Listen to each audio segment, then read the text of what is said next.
Here, we have a network of retweets. It clearly shows the political segregation in the society. The Republicans don't retweet contents from Democrats, and the same is true for Democrats on Twitter as well. Well, one can say that this is how an echo chamber looks like. Well, if one can visualize that, of course. The interesting point we talk about in this video is how to find these communities using only nodes and link of a network. While human communities are well known and well studied, we aren't the only ones who reside in communities. This is a global network of genetic interaction which represents the interactions between various human genes and translated proteins. Like humans form communities based on their interests, genes and proteins also form communities based on their functionalities. Even materials are made of communities. Here we have a picture at the molecular level of a colloidal gel, which is from a project that I initiated back in 2020 during my postdoc at Network Science Institute in Northeastern University. One day, I attended a talk about colloidal gels in our physics department. I was looking at the pictures of materials in a very small scale, and all I was seeing was networks. So I started chatting with the professor who gave the talk, and we immediately designed the project that you are seeing now. We obtained physical networks based on the spatial position of particles in colloidal gels, where nodes are particles and edges represent molecular bonds. Using network science, we grouped the nodes into spatial communities and then created a network of these communities. Finally, we created a spring network using the same structure as the network of communities. And this spring assembly exactly derives the stiffness level of the gel. That's the moment we knew that we made a discovery. Well, the coolest thing I see here is that you can obtain the elasticity, which is a dynamical property of the gel, using a single snapshot of the whole system. Now that we appreciate the importance of communities, let us discuss how we can define and obtain these communities. Well, first thing first, we know how to draw a network on a piece of paper, but can we mathematically represent a network? The answer is yes, and we use matrices to do that. For example, this graph has 5 nodes and 3 links. So we have a 5 cross 5 matrix. And you can see how each link, or the absence of a link, is represented with ones and zeros. Note that here each link fills 2 locations in the matrix because the links are not directed, or the links don't have any directionality. This is called an adjacency matrix because it tells you which nodes are adjacent in a network. The adjacency matrix tells a lot about a graph. For example, the degree of a node is the number of connections it has. When we sum the row or the column corresponding to a node in the adjacency matrix, we get its degree. For example, summing column 3 or row 3 gives us 2, which is the degree of the node 3. Now, let's get back to the topic of community structure. This is one of the seminal network science papers by Professor Mark Newman, one of the founding fathers of network science, especially on the topic of community structure in social and biological networks. In this figure, the paper shows the largest connected component of Santa Fe Institute collaboration network, with the major communities identified by the Gervin-Newman community detection algorithm. By the way, Santa Fe Institute has made fundamental contributions to our understanding of complex systems. We definitely recommend checking out their website and reading books like Complexity, a guided tour by Melanie Michel. Back to the scientific collaboration network. The nodes are scientists affiliated with Santa Fe Institute, and the links represent two scientists who co-author at least one paper. We see from the network that the collaboration between scientists organically formed four major clusters. Interestingly, these clusters are characterized by the disciplines that these scientists are expert in. It is important not to take this picture for granted because hypothetically, we could have had clusters that do not correspond to any scientific discipline. The communities we see here are both structurally and functionally meaningful. For instance, statistical physics researchers are the ones that collaborated with the scientists from both structural RNA and mathematical ecology, forming a bridge between these two disciplines. Let's take a look at the communities corresponding to the disciplines of agent-based modeling, mathematical ecology, and statistical physics. If you randomly lay out all the scientists, you get a picture that does not reveal these communities. But using a spring layout, we see that the layout algorithm clearly reveals the communities. In fact, we can quantify how separate these communities are by obtaining the internal and the external degrees of these communities. The internal and external edges are colored with green and red, respectively. Internal degree of a node in a community is the number of connections the node has with other nodes in the same community. The external degree, on the other hand, represents the number of connections a node has to the nodes outside its community. Summing up these numbers for all the nodes in a given community tells us the total internal and external degrees for a given community. If the internal degree of a group of nodes is larger than their external degree, then the group of nodes form a community. For example, the internal degree of the community corresponding to statistical physics is 54, and the external degree is 12. Therefore, the nodes in this group are densely connected among themselves and weakly connected with the nodes in the agent-based models and mathematical ecology communities. So far, we have seen quite a few examples of good communities. But now the question is, what are good communities? How do you identify good communities? Well, there are two main criteria for identifying good communities. The first one, and the most important one, is that a good community should correspond to some domain knowledge. For example, the retweet network that we saw. In that retweet network, the communities corresponded to some political polarization. Say the second example, where we saw a community of genes and proteins. In that case, the communities quantified some functional, biological functional information. Say in the third case, the Santa Fe Collaboration Network. In that case, the communities corresponded to different scientific domains, different departments, right?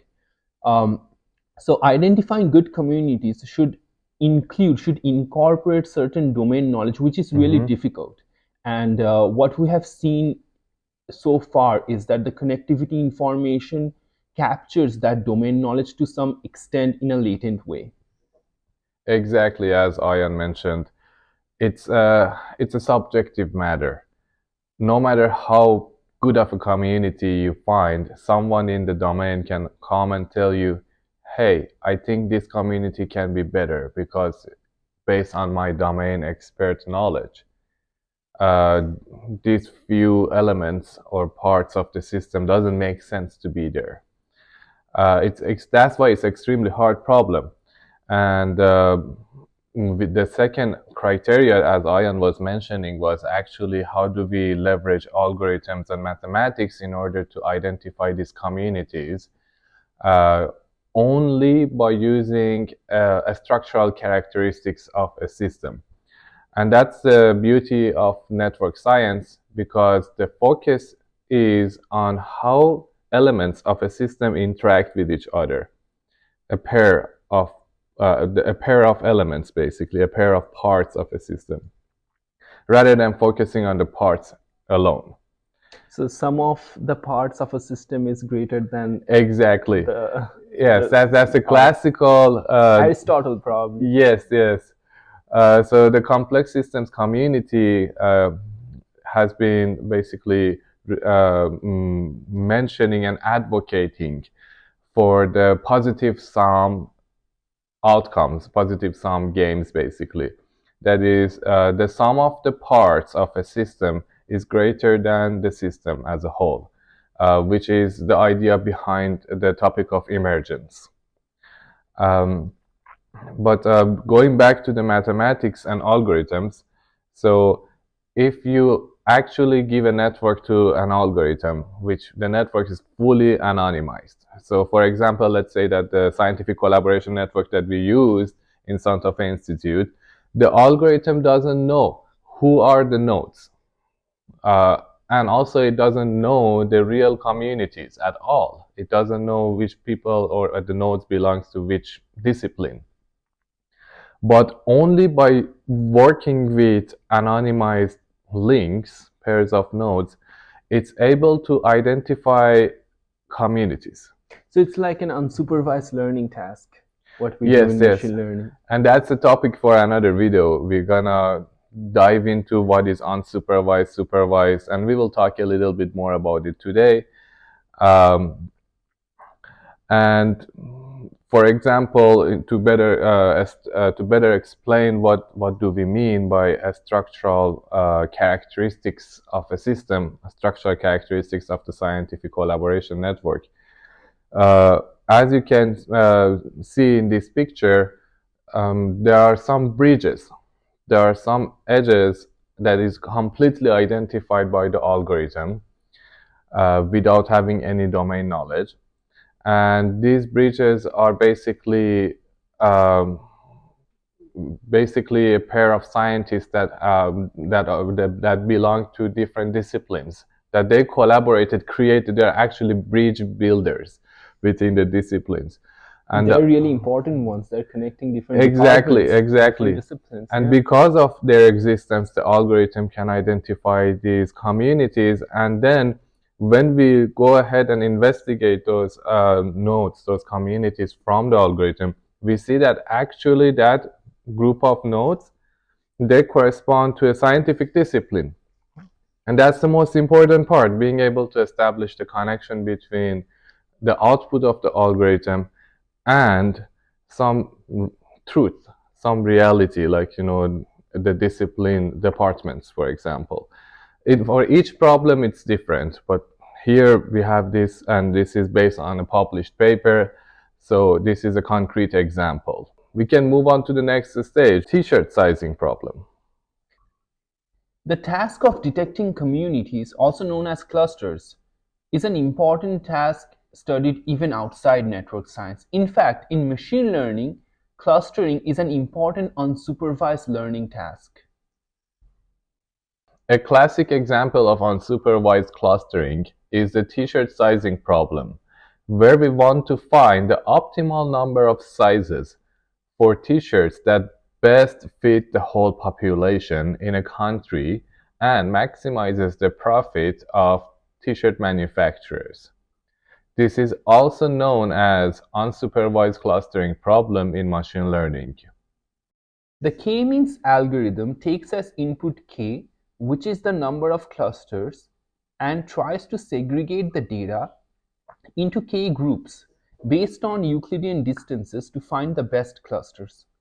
But let's always remember that the final judgment on the boundaries and the number of clusters should be based on domain expertise, as they may have information that should be added to your clustering algorithm to get more meaningful clusters. Finding optimal clusters is like the chicken and egg dilemma. Often you will find yourself in a situation that you can convince some people that you have found functionally and structurally meaningful clusters. Yet, you may never be able to convince others. The example we discussed regarding the t-shirt sizing problem does not include networks, although it can be solved using network science. What we have seen recently is that network science and machine learning can boost each other.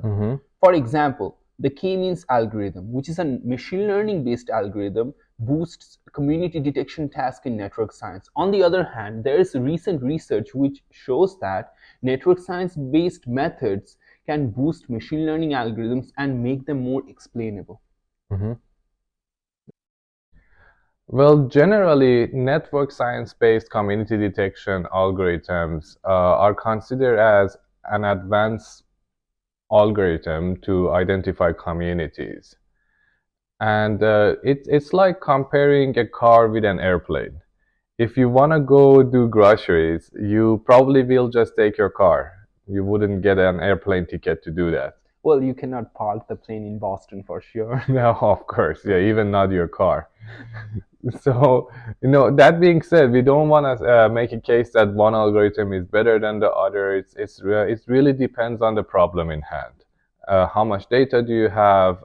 What are the criteria? What is the domain knowledge available in that problem, and etc. So, putting everything together, developing community detection algorithms or clustering algorithm is an active field of research. There has been hundreds of papers published in this area, and a lot of new papers are coming every year, every other month. Very, very challenging problem. And if you're interested, we recommend you to looking into Santos' paper. Santo is a renowned network scientist who is currently a professor in Indiana University Network Science Institute.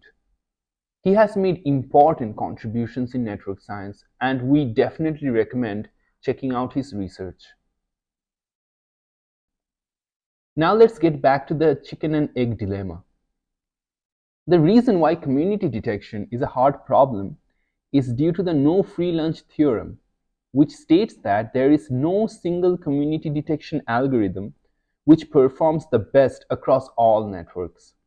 In this paper, Aaron Closet from University of Colorado Boulder demonstrated the no free lunch theorem for community detection in networks. I know we love papers, and for good reasons. So let's just see one more paper. This commentary piece is perfect to conclude the topic of the day. Santo and Mark Newman have put together this article that covers the 20 years long journey of network community detection, which was recently covered in Nature Physics. This is an easy read and extremely informative piece. Please give it a read. As you can see, there is so much to cover when it comes to networks and graphs. But that's all for the day. Let us know in the comments if you have any questions regarding networks in general or on today's topic, community detection.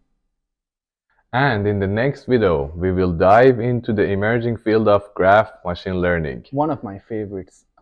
Well, till then, keep up the network thinking. See you guys later. Let's take a break, man. No, keep it. It's fine.